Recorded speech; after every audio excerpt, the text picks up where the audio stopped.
భాగంగానే ప్రతిరోజు ప్రతి గ్రామాలను విజిట్ చేయడం, అక్కడ ఉన్నటువంటి ట్రబుల్ మాంగర్స్ చేయడం,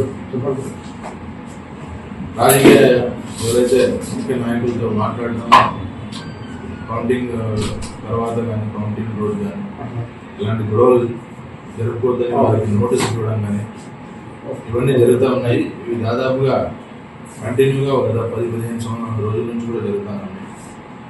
సో పోలీస్ తరఫున విజ్ఞప్తి చేయడం అంటే కౌంటింగ్కి వెళ్ళాల్సినటువంటి ఏజెంట్స్ కావచ్చు, కడప జిల్లాలో కౌంటింగ్ జరుగుతుంది కాబట్టి అక్కడికి వెళ్ళే వాళ్ళు, అక్కడ కౌంటింగ్ ఏజెంట్గా పాల్గొనాల్సిన వాళ్ళు ముందుగా వాళ్ళ లిస్టు మాకు అందజేస్తే ఇక్కడ నుంచి కడప ఎస్డిపిఓ గారికి ఇవ్వడం జరుగుతుంది.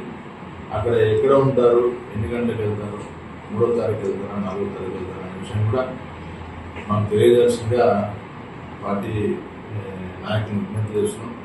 ఎందుకంటే అక్కడ ఉన్నటువంటి ప్రతి అకామిడేషన్, ఫంక్షన్ హాల్స్ అన్నీ కూడా పోలీస్ కంట్రోల్లో ఉండడం జరుగుతుంది.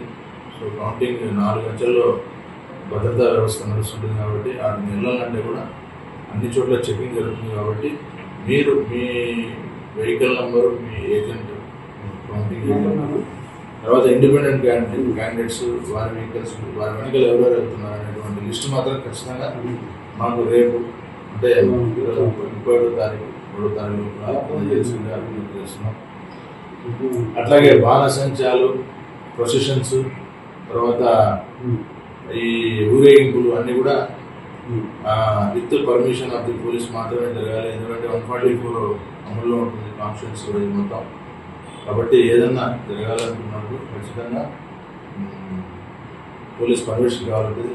ముఖ్యంగా ఆ రోజు ఎలాంటివి కూడా 3, 4, 5, 6 వరకు కూడా ఎలాంటి కార్యక్రమాలు చేయకూడదు అనేసి వాటిని ఎన్షూర్ చేయమనేసి మాకు ఆదేశాలు ఉన్నాయి. కాబట్టి ఎవరు కూడా దయచేసి ఇండిపెండెంట్గా ఎవరు ఏ కార్యక్రమాలు చేయదండి. ఏదైనా ఉంటే కూడా పోలీస్ పర్మిషన్ తీసుకోవాలి. ఎనీ రిలీజియస్ కానీ ట్రెడిషనల్గా ఉన్నటువంటి ప్రోగ్రామ్స్ మాత్రం ఖచ్చితంగా మా ఇన్ఫర్మేషన్ ఇచ్చి ఈ మన హనుమాన్ జయంతి ఇక్కడ ఉన్నాయి కాబట్టి వాటికి మాత్రం ఖచ్చితంగా మాకు ఇన్ఫార్మ్ చేసి వాటి కార్యక్రమాలు చేసుకోవడానికి వీలుంటుంది. కాబట్టి అందరికీ పోలీస్ తరఫున విజ్ఞప్తి ఏమంటే ఈ కౌంటింగ్ అయిన తర్వాత ఎలాంటి గొడవలు పాల్పంచుకోకుండా, ఎవరు కూడా దాడులకు పాల్పడుకోకుండా శాంతియుతంగా